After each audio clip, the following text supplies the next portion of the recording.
Welcome everyone back to Pommy and Els. Hope we're all doing really well. If you're new around here, make sure you hit that like button, hit that subscribe. It really helps the channel out. Can't thank you enough for the support. We have been clicking along nicely, so thank you very much to that. Pommy Ponders will be tomorrow night. I have way too many shows I am on this week, so we will have a special guest joining us for then. So look out for that. A members video will be going up on the draft this week. I've got a bit more time so I can get around to that. So if you want to become a member, link is in the description to do that. Follow all the draft, the first couple of months and what's going on, and the Hot 20 we're going to be going through. And we're here to do the 5 lessons learnt from the loss to Geelong this weekend. And let's get straight into it. I know a few of you have been asking. And number one is Carlton's entries. Carlton's entries this week are really are going to be encompassed in all 5 points. But Carlton's entries this week weren't much of contention. Carlton had 7 goals, 8 from their entries and 1 no score for 50 points from set shots, where Geelong made a staggering 88 points, 14 goals, 4 behind. Carlton's inefficiency in this area isn't so much on the burden of the players. Yes, 3 of them set shots were probably horrific, but Carlton scoring a staggering 8 goals, 5 organically for 53 versus 4 goals, 3 organically for 27 against Geelong shows that Carlton get the ball in. It's quality chances and where they get it. We talk about the inside 50 stat a lot, and it is a stat that really winds me up because the ball crossing the 50 is a little bit like playing the 18th at St Andrews, which is an absolute huge green, and hitting the green and saying you're really excited considering that it's like 9 miles long. It makes no sense. It's more we're looking at these inside 30s, and this presents a big problem for the Blues. It allows turnover past Carlton's line of defence. Now remember that point for point 2, but a staggering 59 points came from turnover, and a staggering 5 of these 5 goals were straight from defensive half turnover. And what this basically means, right, is Carlton are getting it in a real key area. If you're turning the ball over 45 out, if you're going to goal, you've got a whole line of defence here who are attacking for you at the goal square. You've missed them out. They've got it. And that's where that short kick comes into play. When you see Carlton are one of the top teams at generating forward half intercepts, they are phenomenal at this stat. They are one of the number 1 ranked teams at forward half intercepts. And this is where the scores from intercepts are really astronomically growing up from us, is because when they're a deeper entry, it's there and the Blues are staggering it in, and that's where them organic scores are going. Basically means we're relying on 2 methodologies to kick goals. We're getting it in there and we're hoping Harry and Charlie do remarkable things. Now, AFL is a weird sport. The defender gets blamed a lot when a forward kicks goals. See Jeremy Cameron, right? But it doesn't help, right, when the ball's coming in and you've got freaks of nature. Harry and Charlie are absolute freaks. They're genetic geniuses who can take marks. Harry can take marks on 5 people. That's rare. It doesn't have anything to do with the opposition's defence. That's his freakish gift. But the second problem with our inside 50 is we have to work so hard to convert them. And Carlton score a lot of their points from what's called rebound inside 50s. They have just literally got the ball straight back and gone straight back in. It's a real hard, labour-intensive facet of our game. And this could be helped if, I mean, I've said this for years, if the AFL presented a stat inside 25, inside 30, that would be a lot more poignant because that's in the hot zone. You've got 18 men behind that ball, and that's where you'll start to be more prudent. This is going to be something that Carlton have got to really look for, because this week Cottrell and Elijah were really stiff with the Blues because they were making them wonderful leads from half forward to create different options into goal. If you watch Geelong, Jeremy Cameron quite often, he's entering inside 50. He's not looking to be the end product. He's working hard to be the end product, but he's willing to get the ball deeper to give them an opportunity. Or what they're doing with them shallow entries is why you get them really easy one-outs. And that's where Carlton's strength is with the set shot from the 666. Chris Scott said it himself. Carlton are one of the best sides in the league at doing this because they have one-on-ones all around the ground, plays to their advantage. It's creating them opportunities with intuitive leading, and that is something that the Blues have really got to look at. Matty Owens, Corey Durden, Elijah and Cottrell are probably the two best at doing it, and Matty Kennedy, but really getting that ironed in so it's not always on the top of Harry and Charlie, and when it is, they're front and centre of the ball. At the moment, our forwards do seem lost without Fogarty in the small forward range, because when your inside 50 count from tackling is so high, it's a warped start. When it's two of your key forwards atop of that tree with 3 each and Matty Cottrell, right? And then a host of midfielders and your pressure forwards only have 1 each. That is when it's a warped start. We need Durden and Owens to be leading that start for it to be effective, because that's usually what we see Fogarty do.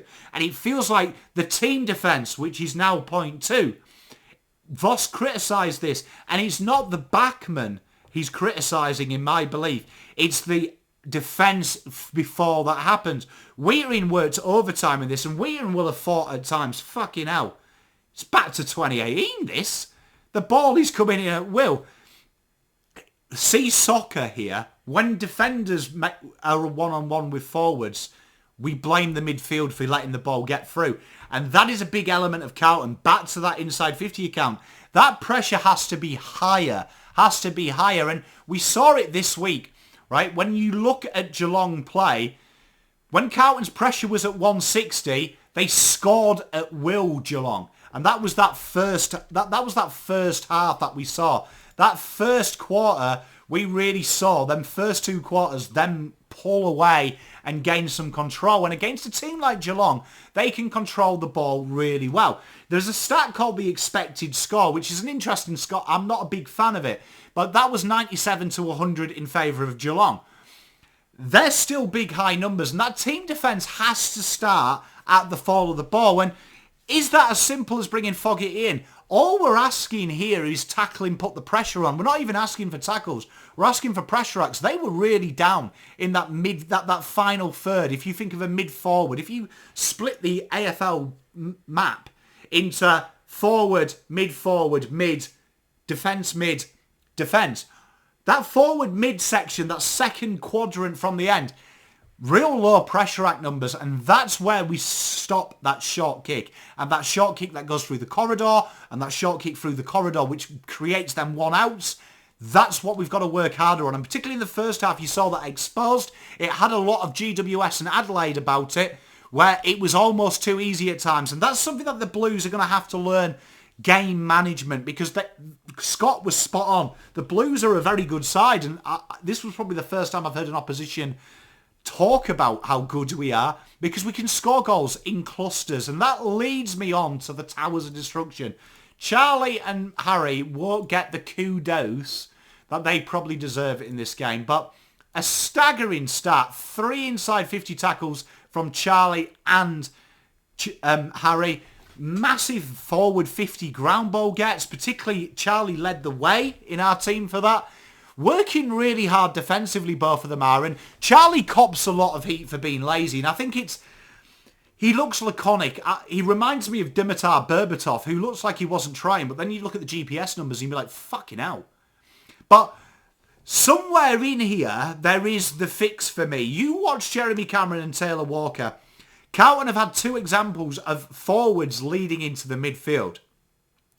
And I don't think it's Harry. Harry is that defence guy that we kick it out to. He's great at that, and that makes sense. For me, I want to see Charlie get outside 50. Lead deep. Because what that does is part of Carlton's defence issues this week. McGovern and Sard are very intelligent at seeing that lead and going, okay, it's a dummy lead. Carlton react to that lead, and the only one who didn't was Nick Newman and Jacob Whittaker, and obviously because he's smart. We need to see Charlie lead from that full forward position and get outside and drag a defender out. And he's got the aerobic capacity to do this. Now, I don't think this is Charlie. I think this is structural. But I think that's one tinker with these Towers of Destructions we can have. Because there's no argument here that Harry and Charlie, their ability to score goals in clusters, got us back into this game. And you're always a chance. And that's what Chris Scott said. we're a good side. And when this happens and they get some momentum around stoppage and clearance, you're screwed because it's one-outs everywhere, one-on-ones, and the Blues are strong at that. That is something we've got to look to adapt. Not just our entries in there, but our methodology. And I feel that if Charlie did lead to about 60 out, like Taylor Walker does, like Jeremy Cameron does, you'll suddenly see the entries get better because you've dragged an interceptor out. You've dragged a defender out. Number 4, never say die. One thing you can say about this side is when they're playing well, when they're playing bad, is their ability to stay in the game for longer. And that is got to be accredited to the system. Although people are criticising the system and a lot of points have gone against it, this high defensive line makes for high-scoring games, but it makes it very hard to get on top of the Blues and blow out to a 50-60 point gap at full time. The Blues are always in it, and it's only a matter of upping that pressure and creating a bit of chaos ball. Feel at times sometimes the Blues stray away from chaos ball, though, in my opinion. I feel like we need to be a bit more endeavourous with our chaos ball. It's like it's plan B, and I think chaos ball should be plan A very early doors. That first quarter is definitely something I want to see us manage a little bit better. And this was the key point of difference for me in this game against Geelong, that they had the ability to control the game, almost from opening bounce. Carlton were always chasing it. That first quarter, you can't always chase against good sides, and Geelong are just a smart cookie side. GWS, they're a bit wet around the ears. You can chase the game. And a lot of the sides, I'd say 16 of the 18 you probably could do. I think Collingwood and Geelong are the two teams that if they get a sniff and they get ahead of the game, they're quite happy just saying, right, here you are, hands off, this is mine, and you play to our tune. But that attitude, that is what a good sign, a good sportsman, when it's bad, they can still perform, and that's what the boys did, and I'm very proud of that. And finally, Voss. Did we see a little bit of a slip from Voss at the end? I think if he had his time again, he may not have got in so hard, but on listening to it, I don't think he was hard. I think he would probably watch this video, not blow my own trumpet, and go, Pommy's put the point across. The team defence has to be a bit better. We're exposing our backline, and that's why the high scores are. It's not because they can't defend.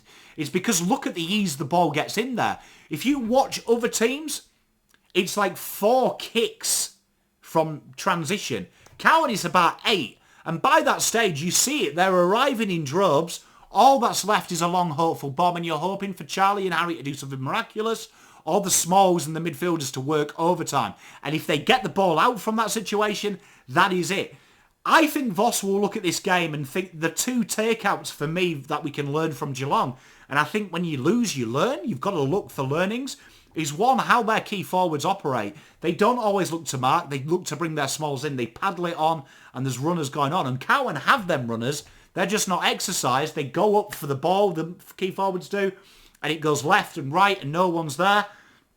Sometimes that little paddle on, that little play on to someone better than you can help. But also, when that pressure gets to 160, which is way below AFL average, that high line is literally game over. It's bad news. And I think Vossy was right with that. The defence application has to start from the minute the ball leaves the foot. And what I mean by that, when you've kicked it inside 50, don't think this is an attacking play. Have one mind on defence. And there was no overlap run this week. Ollie Hollands was exposed because he was doing his usual thing of sit back, waiting for Saad to run past him. And that wasn't happening. That injection wasn't happening. So suddenly you saw the defensive midline and the forward midline had this massive space to play into in the corridor, which Geelong exercised, that short, sharp kick in. And they've got to be bolder. They've got to be willing to take the game by the scruff of the neck. And credit to Whittaker, credit to Cripps, credit to Kerno and Mackay. When the game was there to be won, they stepped up. Leaders step up. Walshy as well stepped up. Kennedy as well stepped up. But you've got to be always willing to step up. Always willing to make that mistake. Risk the mistake for the reward, because the reward is mighty tasty. All in all, it's a loss, but it's a loss that comes with so much education. More so than the Adelaide game, because it's exposed the areas that if the Blues are a top 4 side, and my belief is we are still top 4. If we want to be a upper echelon top 4, we iron out these creases. And once these creases are ironed out, boy oh boy, they're going to be a what side. So, dust ourselves down. We don't have to talk about it. I've only got to talk about it one more time. Well, 3 more shows. But the last time I'll talk about this game, VFL Wrap's coming up. You've got loads of content this week, so now's the best time to become a member. Some really exciting stuff. Peace, love, and light. Pom out.